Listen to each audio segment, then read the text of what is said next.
मध्य प्रदेश के मुख्यमंत्री डॉक्टर मोहन यादव ने आज कहा कि प्रधानमंत्री नरेंद्र मोदी भारत की अर्थव्यवस्था को 30 ट्रिलियन डॉलर तक पहुंचाने का संकल्प लिया है। राज्य सरकार का प्रयास होगा कि इसमें से लगभग 2 ट्रिलियन डॉलर का योगदान मध्य प्रदेश का हो। मुख्यमंत्री डॉक्टर यादव आज भोपाल में विकसित मध्य प्रदेश कॉन्क्लेव को संबोधित कर रहे थे। इस मौके पर लोक निर्माण मंत्री राकेश सिंह, सूक्ष्म लघु एवं उद्योग मंत्री चैतन्य कश्यप और मुख्य सचिव अनुराग जैन विशेष रूप से उपस्थित थे। मुख्यमंत्री डॉक्टर मोहन यादव ने कहा कि प्रदेश में पिछले 3 साल से विकास यात्रा लगातार आगे बढ़ी है। प्रदेश में नए उद्योग स्थापित करने के लिए पर्याप्त लैंड बैंक है। मुख्यमंत्री ने कहा कि भोपाल में पहली बार ग्लोबल इन्वेस्टर समिट 2025 के आयोजन का उल्लेख करते हुए कहा कि राज्य सरकार 10 लाख करोड़ रुपए के निवेश प्रस्तावों को धरातल पर ला चुकी है। अयोध्या के श्री राम मंदिर चंदा विवाद को लेकर मध्य प्रदेश की राजधानी भोपाल में प्रदेश कांग्रेस कार्यालय के बाहर एक पोस्टर लगाया गया है, जिसमें भाजपा पर गंभीर आरोप लगाए गए हैं। पोस्टर में लिखा है कि बीजेपी ने राम को चुनावी एजेंडा और मंदिर की कमाई का अड्डा बनाया। साथ ही सवाल उठाया गया कि राम मंदिर में कथित लूट का आखिर जिम्मेदार कौन है। कांग्रेस नेताओं का कहना है कि राम मंदिर ट्रस्ट के वित्तीय मामलों की निष्पक्ष जांच होनी चाहिए। मध्य प्रदेश कांग्रेस धर्म एवं मंदिर पुजारी प्रकोष्ठ द्वारा आज प्रदेश कांग्रेस मुख्यालय में आयोजित पत्रकार वार्ता में मीडिया विभाग के अध्यक्ष मुकेश नायक ने कहा कि मंदिर निर्माण के दौरान श्रद्धालुओं द्वारा दान में दी गई सोने चांदी की रामशिलाओं का गायब होना गंभीर चिंता का विषय है। सज्जन सिंह वर्मा ने कहा, भारतीय जनता पार्टी और उससे जुड़े विभिन्न मंदिर ट्रस्टों द्वारा धर्म, आस्था और सनातन परंपरा के नाम पर जनता की भावनाओं का राजनीतिक दोहन किया गया है। इस मौके पर कहा गया कि यदि 7 दिनों के भीतर दोषियों पर कठोर कार्रवाई नहीं की गई और मांगों पर सकारात्मक निर्णय नहीं लिया गया तो धर्माचार्यों, संत समाज एवं करोड़ों राम भक्तों के साथ एक व्यापक जन आंदोलन प्रारंभ किया जाएगा, जिसकी गूंज पूरे देश में सुनाई देगी। इसकी संपूर्ण जिम्मेदारी केंद्र सरकार, उत्तर प्रदेश सरकार एवं संबंधित ट्रस्ट की होगी। मुख्यमंत्री डॉक्टर मोहन यादव पर लगे आरोपों के बाद भाजपा पक्ष में उतर गई है। ऊर्जा मंत्री प्रद्युम्न सिंह तोमर ने कहा कि कांग्रेस द्वारा मुख्यमंत्री पर लगाए जा रहे आरोप तथ्यात्मक नहीं है। सीएम डॉक्टर यादव उनकी पत्नी और बेटे के नाम पर जो प्रॉपर्टी है वो चुनाव से पहले खरीदी गई थी। सीएम का परिवार रिश्तेदार स्वतंत्र है, मामले को परिवार से जोड़कर नहीं देखना चाहिए। मध्य प्रदेश में पिछड़े वर्ग से जो मुख्यमंत्री है उनकी छवि को खराब करने का काम किया जा रहा है, यह निंदनीय है। देश में मौसम में इस समय जबरदस्त विरोधाभास देखने को मिल रहा है। तरफ जहां दक्षिण और पूर्वी भारत कई राज्यों में मूसलाधार बारिश और आंधी तूफान ने तबाही मचाई है, वहीं दूसरी ओर मध्य उत्तर भारत के कुछ इलाकों में अब भी भीषण लू की चपेट में है। हालांकि तेजी से आगे बढ़े दक्षिण पश्चिम मानसून के अगले 3-4 दिनों में उत्तर भारत पहुंचने की उम्मीद है, जिससे भीषण गर्मी में राहत मिल सकती है। अगले 2-3 दिनों में मानसून गुजरात के कुछ हिस्सों, महाराष्ट्र और छत्तीसगढ़ के बचे हुए इलाकों और मध्य प्रदेश के कुछ हिस्सों में दस्तक दे देगा। अगले 3-4 दिनों में मानसून बिहार और झारखंड के शेष हिस्सों को कवर करते हुए उत्तर प्रदेश के कुछ इलाकों में प्रवेश कर जाएगा। कोलकाता के तारातला इलाके में बुधवार दोपहर एक भयानक हादसा हो गया। यहाँ ट्रांसपोर्ट डिपो रोड पर एक 3 मंजिला निर्माणाधीन गोदाम अचानक गिर गया। इस हादसे में अब तक 5 लोगों की मौत की आशंका जताई जा रही है। पुलिस के अनुसार मलबे के नीचे अभी भी कई लोगों के दबे हो सकते हैं।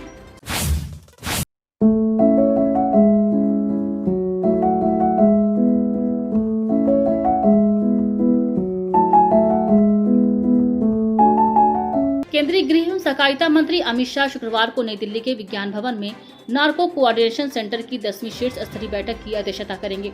गृह मंत्री द्वारा 6,000 करोड़ रुपए के मूल्य के 2,09,500 किलोग्राम नशीले पदार्थों को नष्ट करने के लिए online drugs disposal fortnight campaign की शुरुआत की जाएगी। इस अवसर पर मादक पदार्थ नियंत्रण पर रीजन डॉक्यूमेंट 2026-29 एनसीबी वार्षिक रिपोर्ट 2025 भी जारी होगी। इसके अलावा गृह मंत्री जम्मू और गुवाहाटी में एनसीबी के जोनल कार्यालयों का भी उद्घाटन करेंगे। भारत ने सिंधु नदी का पानी रोककर पाकिस्तान को तरसा दिया है। पहलगाम आतंकी हमले के जवाब में छेड़े ऑपरेशन सिंदूर के बाद सिंधु का पानी रोकने से पाक की कमर टूट गई है। पानी के लिए अंतर्राष्ट्रीय कोर्ट में भी मुंह की खाने के बाद पाक रक्षा मंत्री ख्वाजा आसिफ जंग छेड़ने की भभकियां दे रहे हैं। नियंत्रण रेखा पर पाक सेना की 8 ब्रिगेड ने 35 एंटी ड्रोन यूनिट तैनात की है। पाक ने AI फेसिंग भी की है। इसके तहत टारगेटिंग और सर्विलांस को तेज किया गया है। यूरोप के 26 देश हीट वेव की चपेट में है। फ्रांस, स्पेन, ब्रिटेन समेत 15 देशों में गर्मी को लेकर अलर्ट जारी किया गया है। इनमें से ज्यादातर देशों में तापमान 40 डिग्री सेल्सियस और इससे ऊपर पहुंचने के करीब है। फ्रांस के आधा से ज्यादा हिस्से में गर्मी को लेकर रेड अलर्ट जारी कर दिया गया है। सरकार ने सार्वजनिक स्थानों पर शराब पीने पर पाबंदी लगा दी है। अमेरिका के एक वरिष्ठ अधिकारी ने दावा किया है कि AI कंपनी एंथ्रोपिक का शक्तिशाली मॉडल माइथोस अमेरिकी सरकार के बेहद गोपनीय सुरक्षित कंप्यूटर सिस्टम में मौजूद कई कमजोरियों को कुछ ही घंटों में पहचानने में कामयाब रहा। यह टेस्ट एंथ्रोपिक और अमेरिकी खुफिया एजेंसियों ने मिलकर किया था। अधिकारी ने बताया है कि AI मॉडल ने बहुत कम समय में सिस्टम की सुरक्षा खामियां ढूंढ ली। सोने चांदी की कीमतों में 24 जून को गिरावट है। Indian Boolean and jewellers association के मुताबिक 10 ग्राम 24 कैरेट सोना 1105 रुपए गिरकर 1.44 लाख रुपए पर आ गया है। इससे पहले ये 1.45 लाख पर था। 1 किलो चांदी 794 रुपए घटकर 2.27 लाख रुपए पर आ गई है। सोना के दाम इस महीने 12,573 रुपए गिरे हैं।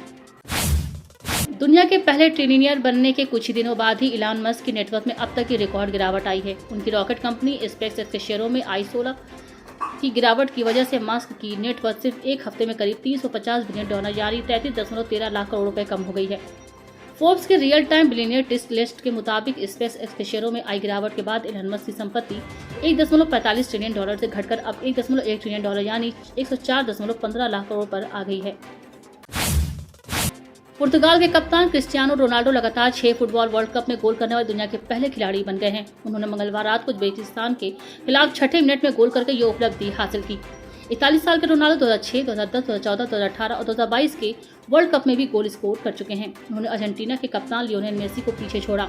मेसी ने 2006, 2014, 2018, 2022 और 2026 वर्ल्ड कप में गोल किए हैं, लेकिन वो 2010 के एडिशन में गोल नहीं कर सके। ह्यूस्टन स्टेडियम में खेले गए इस मैच में पुर्तगाल ने उज्बेकिस्तान को 5-0 से हराया। विभिन्न प्रारूपों में शानदार प्रदर्शन के दम पर भारतीय सलामी बल्लेबाज शुभमन गिल आईसीसी की ताज़ा वनडे बल्लेबाजी रैंकिंग में दूसरे स्थान पर पहुंच गए हैं। वहीं न्यूजीलैंड के तेज गेंदबाज मैट हेनरी ने टेस्ट गेंदबाजी रैंकिंग के शिखर पर भारत के जसप्रीत बुमराह के साथ संयुक्त रूप से पहला स्थान हासिल कर लिया है। टेस्ट बल्लेबाजी रैंकिंग के शीर्ष पर भी बड़ा बदलाव देखने को मिला है। इंग्लैंड के अनुभवी बल्लेबाज जो रूट ने एक बार फिर नंबर 1 का स्थान हासिल कर लिया है। भारतीय हॉकी टीम ने FIH प्रो लीग में पाकिस्तान को 4-3 से हरा दिया। लंदन के Lee Valley hockey and tennis centre में भारत ने 1-0 से पिछड़ने के बाद वापसी की। टीम के लिए अभिषेक, नीलकांत शर्मा, सुखजीत सिंह और राजिंदर सिंह ने गोल किए। वहीं पाकिस्तान की तरफ से अहमद नदीम और कप्तान अबू महमूद और शकील मोइन ने गोल किया। पिछले 10 साल में भारतीय टीम पाकिस्तान से कोई मुकाबला नहीं हारी है। दोनों टीमों के बीच पिछले 18 मुकाबलों में भारत ने 16 जीते हैं, 2 मैच ड्रा रहे हैं। पाकिस्तान ने आखिरी बार भारत को दिसंबर 2016 में एशियन चैंपियंस ट्रॉफी के सेमीफाइनल में हराया था।